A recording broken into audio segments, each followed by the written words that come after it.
President in just a moment. But first, I want to call the first meeting of the Pitt County African American Caucus to order. Yes. First, we might all stand, or those who can, we stand, and we'll have a prayer from President William Shiver, and then pledge of allegiance from our second Vice President, Trudy Robinson. And she'll do both. She's going to do invocation. All right. Good evening, everybody. Father God, it's in the name of Jesus that we come before you on tonight and just say thank you, God. And we look around for reasons, God, to be grateful, God. And you don't have to search very hard, very wide. But we thank you for this gathering on today, being here together in the presence of other civic-minded, other folk who have a desire to see good done and right done, God. So we thank you for it, and we pray, God, that in this place on tonight, God, of the things that we do, the plans that we make, those things that we are going to do, and as we dream and make plans for the future, God, that we remember, God, the reason why we are here. God, that we hold close, God, those values of compassion and of empathy and of sympathy, God, and remain connected to you and to the people and to the community, God. Let us take seriously, God, and let us hold dear, God, the responsibility that we have and the power that goes with responsibility. And we honor you in these things, and we honor all those who have gathered and who have worked hard for this moment and this day. And we give your name praise and glory and honor. Amen and amen. Amen. We can face the door, where the nearest flag is out that way. I'll make sure you get one.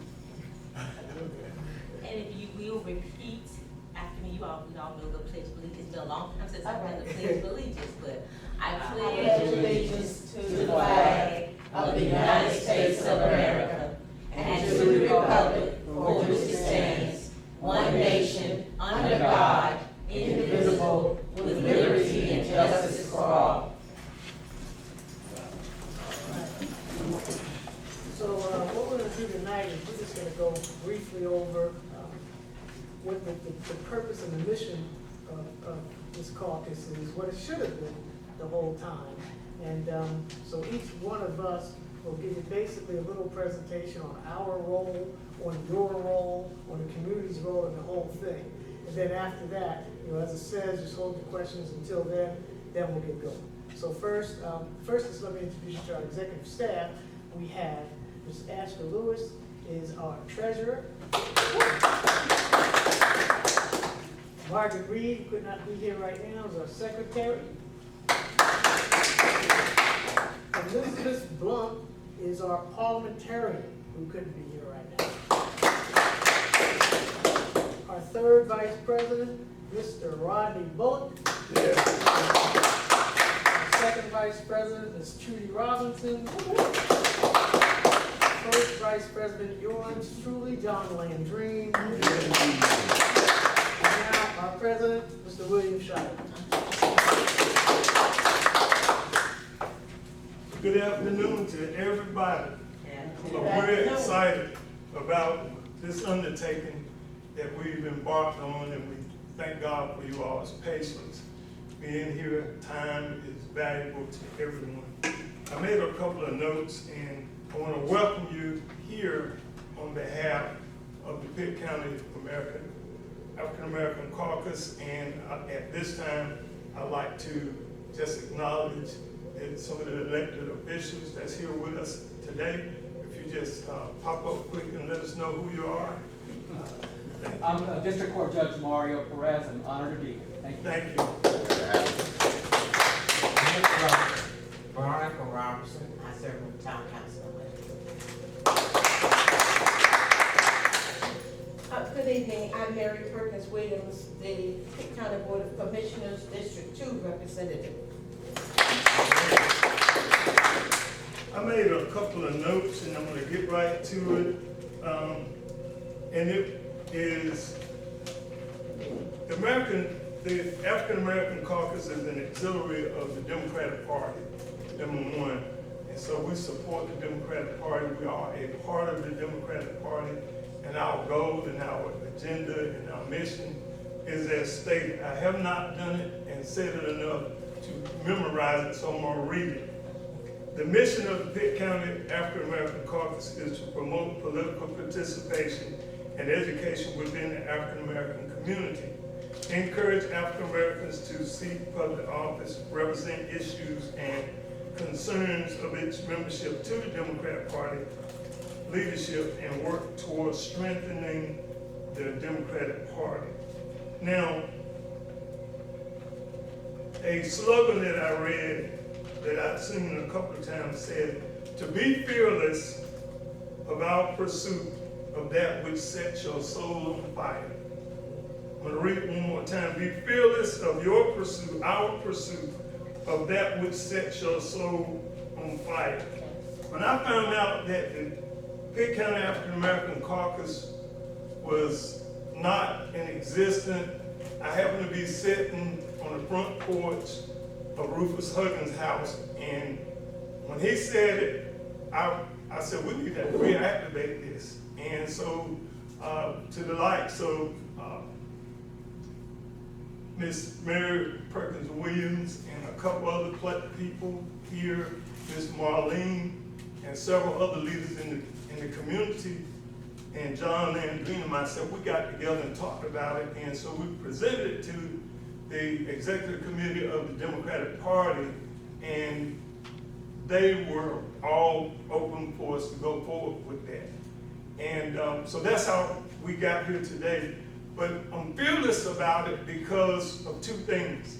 This coming November, we got an election coming up, and it can affect all of our lives in a very negative and long-term way. And so I'm excited about it, and I can use an example. It's about 15 of us in here right now. I know all of us got family, direct family, extended family, but if we're able to get 10 people each to register to vote that has not voted, that's 150 people right there off our efforts. And if you're talking to your family and they haven't been voting, we can duplicate that wherever we go. But it's a really heartfelt situation, and if the compassion is not there, hopefully before you leave tonight, it'll be more compassion. But if it wasn't for compassion, you probably wouldn't be here anyway. So we thank you for coming and being here to support this effort, because it's time to go to work and we don't have much time to do it. So the word tells me, and those, hopefully nobody gets offended, but I'm a believer that said, run this race with patience. You can have patience, but we got to run. If your house is on fire, you don't walk to the water and go put it out. You run to put out that fire. And we need to put out some of this fire. These fires have been set by the Republicans, so we can get the job done and get some help in the White House for Joe Biden. So with that being said, we have monthly meetings. We have some meetings coming up. We're gonna have some guest speakers. But right now, today, this core group, any input that you have, ideas that may assist us in any kind of way, please let us know.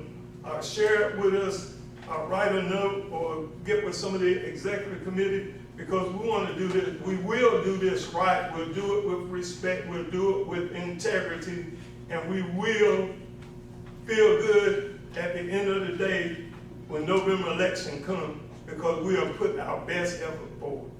Thank you.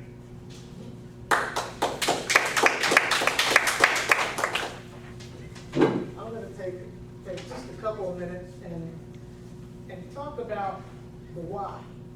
You know, everybody's been telling us for years, this election is the most important. That's what they said about last election, that's what they said about election before that one, that's what they said about election before that one. Every single election is like, this is important, your vote is so critical. If you don't vote, it's gonna change your life. And frankly, that's what it was. The last election was the most important. The one before that was the most important, and every single one of them has changed our lives. But this one, I'm gonna explain why in 5 minutes. I'm gonna break this down and show you exactly why and exactly how your single vote can make all the difference in the world. And I'm talking about the difference between us standing here and living in Jim Crow land. Can make all the difference in the world. I'm gonna tell you how just one seat can change everybody's life in here. Now, we've all known since the 1950s that if people of color just all came together in mass and voted with power, we've all known, what did we used to say all the time? We could run every election in the country. We know that. If we just came together, we could we could elect every single official from city councils to state to the presidency. We knew that since the 1950s. But here I'm telling you this, if we don't control this election in November, we're gonna get a chance to do it again because it will be just like it's 1950. Okay, I'm sure exactly why and how that happened. Now, we all know about the President of the United States. That's when we come out in droves to vote. I mean, what could be more important than voting for the President of the United States, right? Well, it's not as important, because really, what's as important, or if not more important, are these midterm elections. It's the elections right in the middle between the presidential elections. And you know what? That's when the Republicans bet we won't come out and vote. And it's those elections that make all the difference. Like this one coming up in November, it makes a difference. Because these midterm elections are the ones that determine the balance of power in the United States. Not the presidency. The balance of power comes from these elections right here. Let me ask y'all, do we have the power right now? No. We all know that. Some of us might not know how, but we know we ain't got no power right now. And there's no real balance in that power right now. Okay? So what's happened here? Well, here's the thing. The president. Now that we all vote for. We know that. We have the White House. That's great. But there are three branches of our government. We have the White House. We have the executive branch. Fantastic. But what about the judicial branch? The Supreme Court and other courts. What about the legislative branch, which is Congress, which is made up of the Senate and House of Representatives? Let's just take a quick look there. Okay? With the Supreme Court, first of all, who runs the Supreme Court now? Republicans, majority, conservatives. They have taken over the courtroom. Republicans right now have a major majority in the Supreme Court in that nonpartisan seat. So they have a major majority, a 6-3 majority, which is unbelievable. And they also control most of the state and federal courts in the United States. You see, we've been playing checkers. These guys are playing chess. Okay, so they've got set up. And what's the first thing they did when they took over the Supreme Court? They changed one of the phone. The first thing they did once they got that kind of power, They changed one of the laws. 50 years of precedent, 50 years of women's rights in an instant. Know what everybody said before that? No, that can't happen. Gone in a second. Okay, and with that little bit of trickery, I guess you'd say, that they use to kind of justify it, they're going to also use it to justify getting rid of all LGBT rights. Gone. Voting rights. Gone. You know what? You remember the time, or heard about the time, where you used to have to count jelly beans or something like that, just to vote? We're not far away from that today. That's what. How many jelly beans in that jar? How many jelly beans in that jar? We're not far away from them creating some type of a test that you got to take to vote. This isn't science fiction. In fact, these things could happen before November. Yes. Yes. And what can the President of the United States do? Nothing. Nothing. So we're voting for President of the United States, and look what's happening. Gay marriage rights? Gone. Gone. They just wipe this stuff off, just like that. Loving versus Virginia, they overturned Roe versus Wade. Another serious case they overturned is Loving versus Virginia, and that was, guess what? Interracial marriage. Think about this, people. Please think. Can you imagine? Can you imagine? You can't get married, to a person of another race. Can you imagine that being illegal in the United States? It can be. It was. It was. It was. It was. A guy named Loving and his wife got married. Some of y'all might have seen that movie. Got married and went to jail. Yes. They'll do that again. Trying to get back there too. They're trying to get back there. And guess what? Civil rights? We don't have it. Gone. Gone. And guess what? We can't complain about it because they're going to take away the right to protest. If that's not playing chess, I don't know what it is. That's checkmate. Not only they got us boxed in, we can't say anything about it. Okay? So this is the problem here. Look, now let's take a look at the legislative branch. Okay. And this gets uglier than that. Okay, we got the House of Representatives. And we got the Senate. Now, in the House, we have a slight majority. But even there, now for laws and things, we need to pass both of these. Both need to vote need to agree to pass it. And there's all kinds of ridiculous complications in there, but basically that's the bottom line. In the House, all it takes, our majority is so slim, all it really takes is one or two of us not to cooperate with the rest of us, Joe Manchin, Kristen Cinema, all it takes is one or two of us not to cooperate with the rest, and we're done. We're done. In the Senate, they got control. Basically, we just give up on things that go to the Senate. We can do nothing. Now, I want you to think about this. Let's think about if just one of these guys, just one of those seats,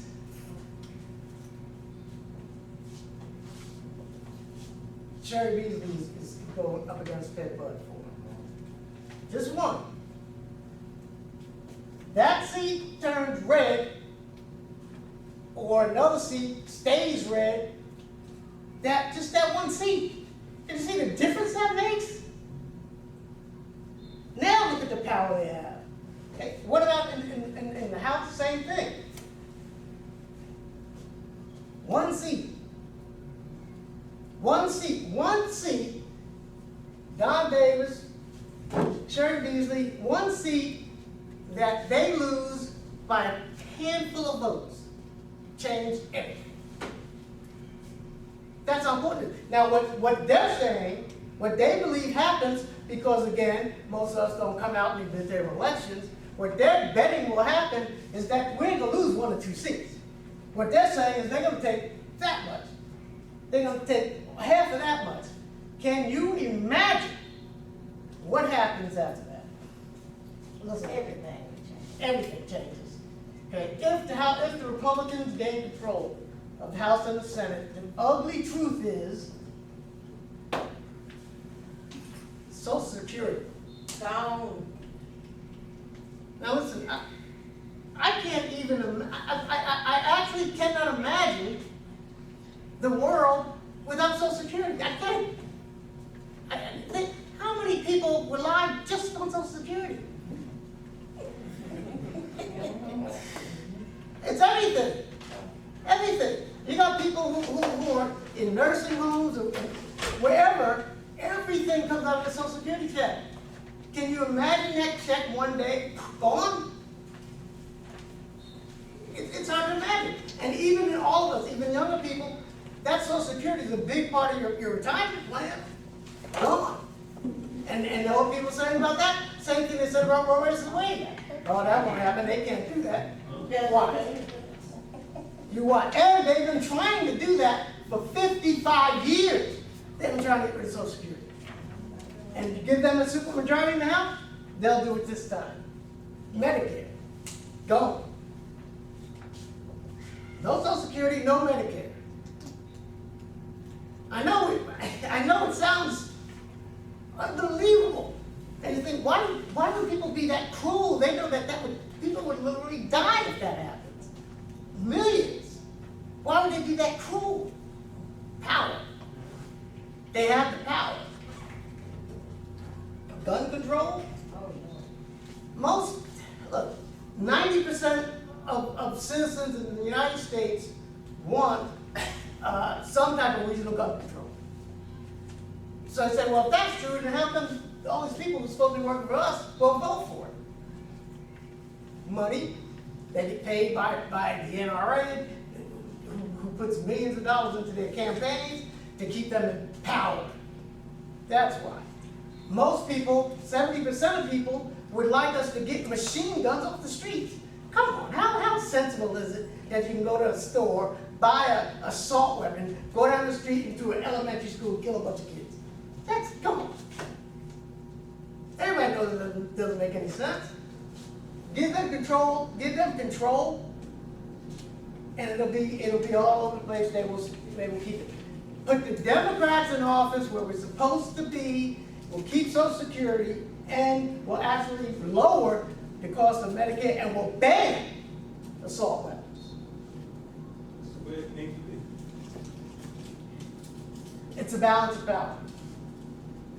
We've got to get the power back.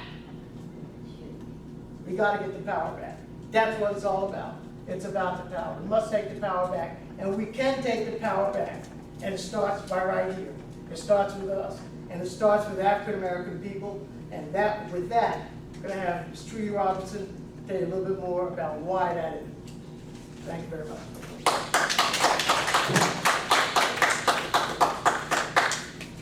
Again, good evening, and as I was listening to the two that came before me, talking about the introduction, our purpose, our mission, our goal, and then we heard why it's so important. I think, after that, none of us are unconvinced, right?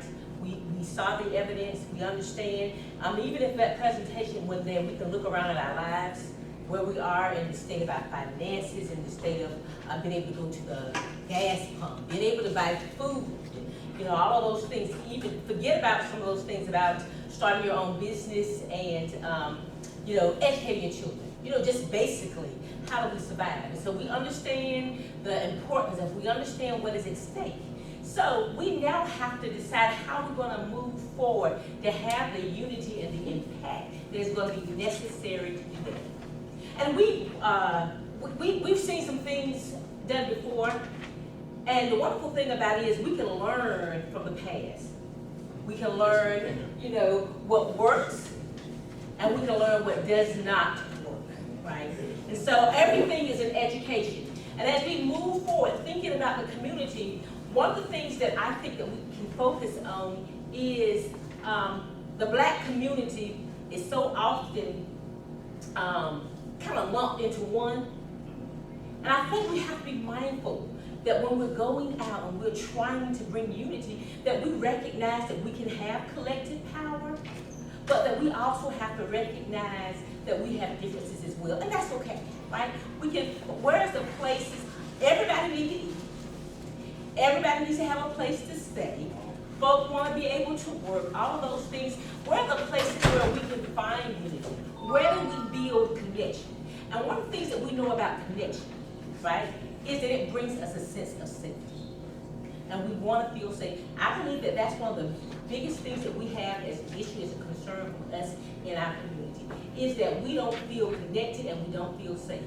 You all remember a time where neighborhoods felt safe. Yes. Right? Remember the time when our neighbors felt safe. We understood our neighbors and that type of thing. So what we're looking for is how do we get that same neighborly feeling back? How do we do that? How do we go to individual communities that make up larger communities, and how do we bring about unity? One of the things that we talked about already tonight is our influence and leadership. Okay? And so we don't have to have titles. we'll have to be fancy about, you know, who we call ourselves or what we call ourselves, but everybody has some influence. And that's what makes us a leader. So we have to recognize people's individual influences throughout the community. One of the things traditionally we know, we think about barbershops, of course, right? You know, there's a lot that goes on in the barbershops and the beauty salons and those types of things. Also, we think about our churches, certainly. You know, I come representing part of a church. How do we do that from the church? How do we look at those individual places? How do we bring students and young folk in? And I know we've got an election in November that we've got to deal with, but we still, at some point, got to start with children in elementary school. If they will indoctrinate our children to some of the other stuff that we don't want them indoctrinated to, why can't we indoctrinate them also with a sense of community and building connection and building safety? So I know that that is something that we're going to get to, and that may be a little bit of a bigger reach, but right now, what are we going to do for November? So I didn't come with all the answers, right? That's what we're all here for. But we do know that we have got to decide on those places that we can agree on. We're not going to agree on everything, but where are those places that we can build? How can we reach the folks in the barbershop? How can we reach the folks at church? How do we reach the person that runs the convenience store? Think about it in terms of where we work, where we coalesce, where we gather, those types of things. How are we going to use social media? All of those things that we've got to take into consideration. And so as we think about unity, as we think about building a sense of community, as we think about all those things that we know are going to be necessary for us to move forward and to be successful in what we're saying, we have to start a movement, right? What's the movement? How are we going to do that? And we have to make sure that people's voices are heard. That's one of the struggles. That's why sometimes it's hard to get our young folk involved. You know, because we don't necessarily like the way they do things, and we get nostalgic about the good old days. Well, the good old days are gone, and they're not coming back, right? But these young folks can do some stuff that, you know, that is just kind of magnificent. You know, one of the things I think about, then I'm going to get out of our way, but I want us to be thinking, I want to inspire us to think outside the box. What can we do? I understand that each individual person makes a difference, and make sure that we let people's voice be heard. But as we think about how we move forward, we don't discount anybody. That's one of the things that help us to feel safe, is that we get validated and what our concerns are, right? That we teach folk how to speak truth to power, and that we give folks, empower them with knowledge and with education. So as we think about how we're going to build this, how are we going to you know, get folks who traditionally will not come out to vote, how are we going to do that? Are we going to go canvas? Are we going to go door to door? Are we going to use our social media? Are we going to use our festivals? And, you know, Greenville is always doing something downtown. You know, are we going to use those opportunities to spread our word? Are we going to go to the Watermelon Festival? Are we going to the College Festival? What are we going to do to get those things out? All the above. All the above. All of the above. So we gotta, you know, be inspired. And the work is hard, and the work can be a struggle. Sometimes it can be discouraging. You know, as I was listening to his presentation, I had to think, well, you know, that's a lot.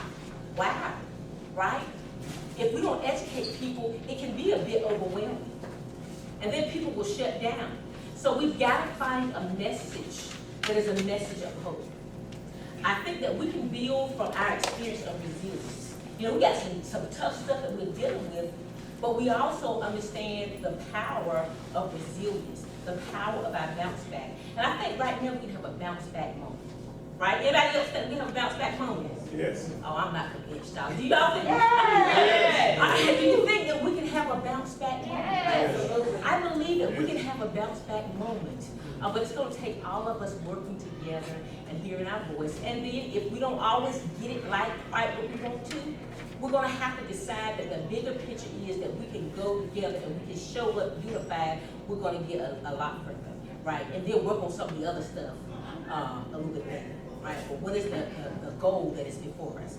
So I want us to be thinking about how we're gonna do this.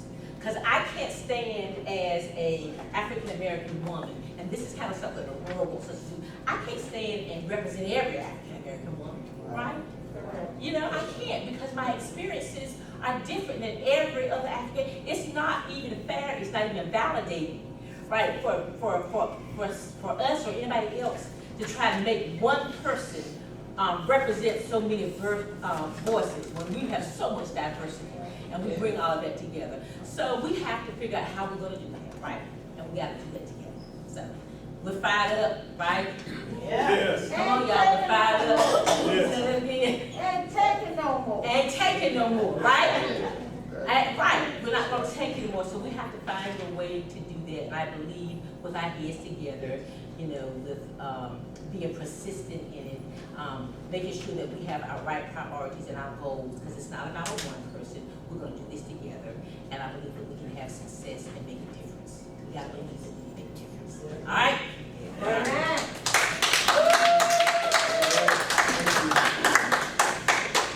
And one thing, Ms. Robinson just talked about was getting our young people involved. And that's what our third vice president specifically going to talk about. I'm Rodney Newark. I am from Grimesland, North Carolina. Yay! I need a ride back home. I first want to start off by saying that I absolutely adore each and every one of you because I am all about my community. I wear my pin. I am an instructor of barbering. And in the history of barbering, it talks about how the barbershop was an integral part of helping the black community find all of the information they needed to everybody that needed it to make for certain that the black community was protected, because outside of ourselves, we had no one else, right? So that's part of what got me into barbering, because I love to talk and I wanted to be able to have something to say when I open my mouth. Secondly, I want to talk about all of the young people. I am right in the middle where I'm old enough to know what good cast iron skillet cornbread is, but I'm young enough to know how to manage social media extremely well, right? I really wanted to talk about our young people and how they are going to make for certain that they carry us across the finish line, because they have the strength to do so. Yes. But we only engage them when we want something from them. That's right. Yes. So they really don't trust us. We never go to where they are, but we're continually asking them to come where we are. Right? They're not leaving their homes. They're going into outer space on their little rocket ships. And because we're not on those same rocket ships, we'll never be on the same planet that they're on. So there's no way we can ask them to help change the atmosphere if we're never in the same universe. That's right. So, I don't like politics because they've never meant anything good for me. Just like every other young person, we abhor, we cannot stand politics, but we do love lifestyle. We want to make for certain that our lifestyles are conducive to the things we dream about. We want to be able to raise families in communities where our kids can go and ride bikes and hang out at the neighbor's house, and we not have to worry about them, and they're all coming back and their friends are hanging out at our house and eating freeze pops on hot days in the driveway. Those are the things that are truly, truly important to us as older people. But as younger people, that's not their dream, because if we're talking about Democrats and Republicans and this person as a senator or congressman, these young people have no idea. They've not been educated in that way. So they don't comprehend it in that way. They don't process it in that way. So if we're going to have a chance, we're having our young people come in and be exactly who we need them to be, we're going to have to start talking about the lifestyle that voting will afford them. They're not going to understand this political thing, because in politics, it gives a chance to divide. Now, I do not see any large signs hanging over people's heads when they are at the gas pumps. I do not see Republicans pumping premium gas. I do not see Democrats pumping diesel, right? So you have to understand, just in that small example, how politics has divided us. It's funny to me that all of the houses in the neighborhood have so many different personalities, but we're all wanting the same thing. And then folks have the nerve to call themselves a Republican or a Democrat or independent or this or that. Sure, those principles are important, but the divide comes from the title. Can we shed those titles and make all the communities want to work together, because all of those laws affect everyone we know, all the people we don't know. But politics has stopped us from getting to know all the folks we would truly love to know. Right. So what we're going to have to do, what we are going to do, is we're going to get on social media. We're going to get on our own little rocket ship, and we're going to make a little noise. We're going to do something that has never been done before. We're going to make our young people responsible for doing their part in the easiest way possible. We're going to give them the opportunity to do what they've always done. They're going to like, share, subscribe. Oh man, it hurts to be this smart sometimes. They're going to like, they're going to share, and they are going to subscribe. But this is our responsibility. We've got to give them something to like. That's right. Amen. We got to give them something to want to share. And we got to make it so tantalizing that they're always wanting to subscribe. They're going to want more. Right? So what we cannot do is the politics of 85 and hoping for a 2024 result. Absolutely. Right? So some of us are going to have to change our way of thinking. I know that was a shock. I apologize. You can all call my mother and tell her all about it. But we're going to have to change the way we think. We're going to have to change what we've been doing. Because if we don't, we're going to get the same result that Mr. Landrini was talking about. Right? Now, Roe versus Wade had people up in arms. But you got to think about this. What outlet did the young people of Pitt County have to voice their displeasure? None. We didn't give them one. That's right. So we can't blame them for not speaking. I don't care if they were Democrat or Republican or what they're choosing. I love when she was speaking about how it was so common for children to be programmed at such a young age. Our inability to educate has left the door open for those who wish to fragment us as a community. We've given them the opportunity to come in and educate in their way. It is really hard to unlearn ignorance. And that's exactly what politics now stands for in the minds of a lot of these young people. So if you will help me, because I can't do it all by myself, if you'll help me, I guarantee you we're going to make a lot of noise so these young people can come to the table, because they've got many more ideas than things we can even dream about. I'd rather go as they go, because they've got the strength to do it. I got a little gray hair in here. I'm not as young as you think I am. I need a nap right now. So, I'm excited about it. I think we got some spectacular things to offer, and I think we got a real concrete way of offering that throughout the entire community. God bless you all.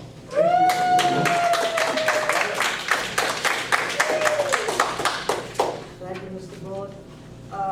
Speaking right along with that, next month, what we're going to do in the next meeting is one we're going to have, and we're going to get shown an app, okay, just a regular app on a phone that's designed to help you communicate with people. Just talk to people, and to talk to people from church, to talk to people from the neighborhood, and that kids can use, sharing, liking, and this app brings it all together, takes information, funnels it through the Democratic Party, reminds you, you don't have to do all that work. The app does work. You just put in a name, talk to somebody, just tell your neighbor, hey, you need to go vote, and things like that. It's a fantastic thing. Brian Caucus is going to be here next week, and his campaign manager, James Corti, who works with this app, will introduce it to you. I think you'll find it very exciting. At least the young people sure will. It definitely will. So we got things like that coming up. Also next month, we're going to have some sample ballots. We're going to have November ballots right here. That's one place where we often just kind of lose it. You know, just on the ballot that you see, you'll have, and we'll have the different districts of the ballot. On those ballots, somebody's name might not be at the top, and just because of that, they don't get the votes. Just because of that. You know, just because, you know, you can flip over the ballot and look at the next page, just because of that. We don't want to go back to 1950 because we didn't go down the whole ballot. And you know what? You know what? At one time, some of you might remember, at one time, you used to just be able to go in and say Democrat, and you vote all Democrat. Remember that? State party, you just vote Democrat, votes everything you'd have to do. They stopped that. Guess who stopped that? They've been playing chess. They've been playing chess. And ever since they did that, we get lost going down. Okay, so we're gonna have balance here. We're gonna go over and make sure everybody's comfortable with that, make sure we get all fired up with that. Let me see. So those are some of the things coming up. We'll have Don Davis here soon, hopefully before the election, and some other people.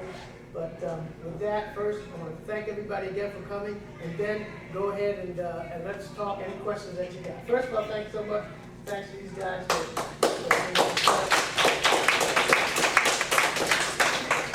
any questions? Questions, comments? Oh, we also do have coming Facebook page, that's just kind of got up today finally. Website, we also have a Twitter account, it's actually already active now. And Snapchat, we will also have an Instagram page and TikTok. Okay, so we will be in everything. How many of you were lost by those last few?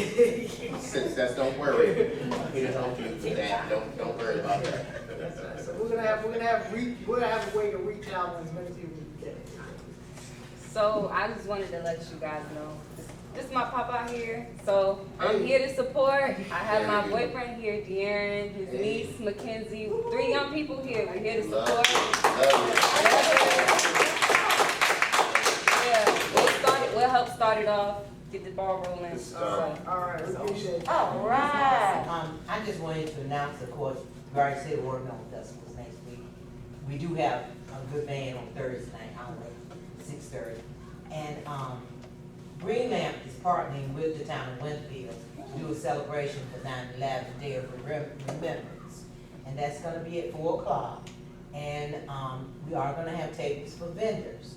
And so I would assume that the African American Caucus, if they wanted to, could have a table out there, you know, that's not virtual and stuff. And that's basically what we're gonna do. We'll remember 9/11 with this program that will try to encompass many segments of our community and everything. So I invite all of you to come to Winterville for that, 9/11, 4 o'clock.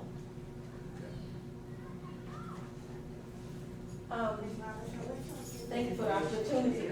I'd like to know, when will you set your regular meeting? Because some of us would like to schedule it on the calendar and support. And I knew about this well in advance, but I left one meeting we did and flew over here to this one. So it would be nice to have a regular meeting time, a regular meeting place, so that we can schedule ourselves and support you. And that is exciting right there. 18, everyone 18 can vote. And there once upon a time, there was a group of teens, nothing but teens, and they were the majority that looked like us. But the party cut it out because it was some of the rest of them that wanted to tell the teens, and they wouldn't have it. My children grew up in the team. So I want you to know, civic is not taught. That's right. I'm complimenting you, Landrin. Did I miss it? Mr. John, the best civic lesson I've seen in a long time, and it should continue.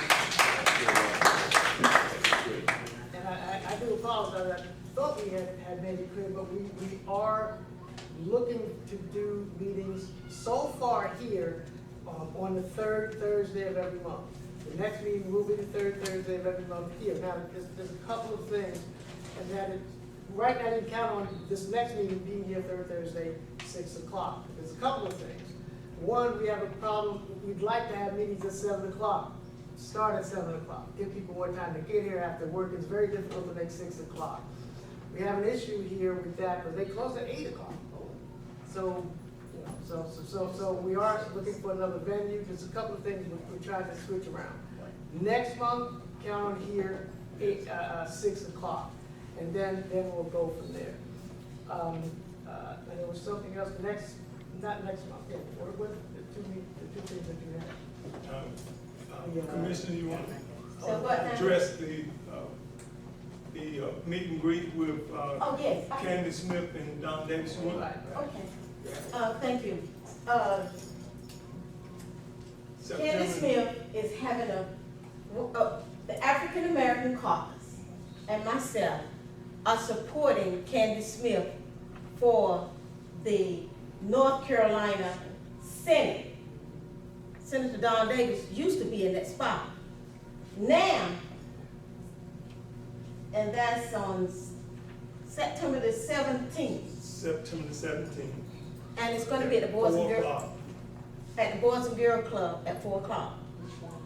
And for that, we want to have beautiful young people like you all to serve as greeters, hostesses, and fun people. That's what we want. If you're 18, we will give you an opportunity to get registered and vote. And this young man said lifestyle, you'll be surprised. Yes. On October the 6th, and we're having a little concern about that, but Senator Don Davis will be at the same place, trying to have it identical, at possibly 7 o'clock, because after school program is at the Boys and Girls Club, so we got to change the price, change the date, the time. Question. The Boys and Girls Club is on Belleville Highway, and it's North of the river. north of the river, Highway 33 west. I have one suggestion for you, young lady. All your buddies and friends, if they have your contact information, we would love to have you a serious part of that. Senator Don Davis would do well for us in Congress. And he has had the opportunity of having young people in the state legislature serving as pages during the summer month, and you got a little chump change. Okay. So there are opportunities out here for you, but if we don't know and you're not a part of the organization, you know, it happens. Thank you so much for coming tonight. It looks pretty nice. Thank you. Candy Smith. Candy Smith at 4 o'clock. Yes, it will be. And that's a Saturday. That's a Saturday. Senator Don Davis, October the 6th. And it's gonna have to be, if we keep it on the 6th, we'll have to be at 7, because we cannot have adults in the building while the children are there. That's a Thursday. That's a Thursday. This is the date he gave us. Senator Davis is running in 19 counties, and it's difficult to schedule something in every county when you're running that large. And the president has a map with all of the districts on it, all the county on it as it is. And we'll make some copies of those that want them and let us know, let Asper know today, and I'll make sure you get copies of them. Thank you so much, Commissioner. Is there anyone else other than my friend Faye Bardot being with us? Thank God for you being here today. I want to stand, let us know what you're about to embark on real quick, and we want to support I will, thank what you. you're doing. Thank you, William. Yes. Good evening, everyone. Hi, everybody. I am Faye Hardy Bordell, and I am running for Pitt County Commission District 4. I hope to be joining Commissioner Mary Perkins Williams and the other on the board. District 4 includes Falcon, Cornwall, Fountain, Aden, Bell Arthur, and Winterville West. Winterville West is Lowe's, Sam's Clubs, Thomas Langston Roads, Creekside, South Central, Sterling Point, that area. I am running for Alex Albright's seat. He's currently in the seat, and he's not running anymore. So I'm running for his seat, and he has endorsed me. It's also Mark Owens' old seat for you all who don't know Alex Albright. So if you live in that district, and it's all of A, Balkan Farm, Bell Arthur, it's all of that. Please vote for me and ask your family and your friends to vote for me as well. Thank you so much. This vote in November is so important, and I'm so grateful to have Judge Perez with us today. Yes. I do want to say this, and it's very important to me. Sometimes people tell you what they're going to do, but my uncle used to tell me, you can tell people what you want to do or what you're going to do, but show them first. And you can see the evidence of what people have said and what they've done as it pertains to participating in this caucus. I want to thank Rodney Bullock for all that he's done. John Landveen has worked tirelessly and has so many people that he communicated with and supported. And thank you, Ashton, thank you, Pastor Trudy, that he has supported and been a part of, and almost zero support today. But we're gonna love the hell out of these people, okay? Let's don't be fooled and be tricked with smiles and what people say. When they show up, they let us know that they mean business, okay? All it has done is motivated me to roll my sleeves up and fight. Anybody know what the Joseph experience is in the Bible? Anybody know what the Paul experience is in the Bible? Well, I know what both of those are. And I'm determined to fight for what's right and increase the numbers of people voting and do it with an integrity that's not been seen before, and we're gonna do it as a team. We thank you so much for coming. Thank you so much for your time. And Miss Marlene, thank you for your help along the way. You want to stand and let us know about what you've done and how you've supported us and who you are with the African American Caucus. Good afternoon, everyone. My name is Marlene McCabe. I am actually the regional director for, this is District 1, so I'm actually your regional director. I've talked with, I think Mr. Landry was the first to contact me, left a message, and I ended up with him and Mr. Shiver. And as you can see, they made it happen. And I do commend you on that. And I would like to also say that for the Pitt County African American Caucus, you are back. And when I say you are back, because I can tell you when I first started with the caucus, and our regional was Mary Perkins Williams, and I didn't want to join. We went to, I think it was DC for inauguration. This is the first time I met Miss Mary Perkins Williams. And on the bus, she kept saying, "You're gonna join the caucus, you're gonna join the caucus." And all the way there and back, and we're getting off the bus, and we were stopping in Pitt County to let her off the bus, and she's still telling me, "You're gonna join the caucus." Well, I've been in the caucus now since 2012, and still working.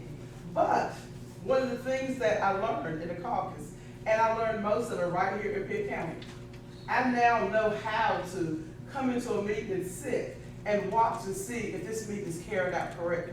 I also learned how to, and I watched, and like I said, I commend you, because you came in today and you didn't just have a meeting, but you had an educational FYI. Let me open your eyes to what's going on. I need to get you excited, and as you say, fired up, ready to go. And on today, they did just that. So So I know that each one of you will be ready to come back again. You're gonna bring a friend, and you're gonna have to go to the bumpinest caucuses in Eastern North Carolina. You know that. Yes. And thank you. And of course, I will, on the days that I can make your meeting, I will be here. Because I live in Beaufort County, so Millhaven, it's an hour drive, but I will make it happen. And I know I'm a little bit overdressed today, but I went to a funeral in Raleigh today. And so when I came back, I stopped in Washington, got in my car, and I came here. But thank you all. Great job, guys. Thank you so much.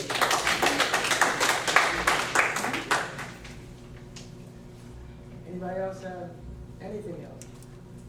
Any other questions, comments? And with that, again, thank everybody for coming, and not only your participation, and just understand just how critical every single one of you are, how critical every single vote is. You got people, relatives in other states, talk to them, and all of those little dots, those are senators and Congress people in other states. You got somebody in Washington, California, talk to them, tell them, look, you need to go vote. It's really important. So with that, first of all, thank everybody again so much. And might I have a motion to adjourn? So moved. Second? I'll say. It's been moved and seconded, and we'll be adjourned. Thanks so much.